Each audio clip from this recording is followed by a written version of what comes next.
O Espírito Santo de Deus hoje mora em nós, confirmando a obra do Pai.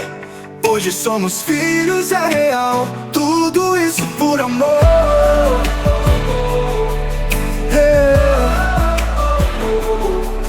Tudo isso por amor. Nem morte, nem a vida, nada muda essa nova criação.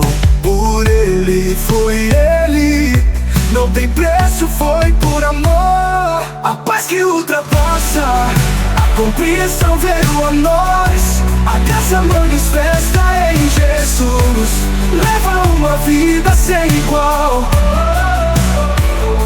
A paz que ultrapassa a compreensão veio a nós. A graça manifesta em Jesus leva uma vida sem igual. A dívida foi paga, o sangue lavou, mudou a nossa história, redimidos em amor.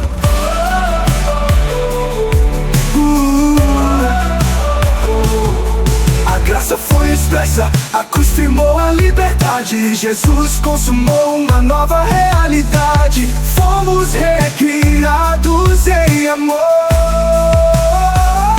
A paz que ultrapassa a compreensão veio a nós. A graça manifesta em Jesus leva uma vida sem igual. A paz que ultrapassa a compreensão veio a nós. A graça manifesta em Jesus leva uma vida sem igual. A dívida foi paga, o sangue lavou, mudou a nossa história, redimidos em amor. A graça foi expressa, a cruz firmou a liberdade. Jesus consumou uma nova realidade. Fomos recriados em amor.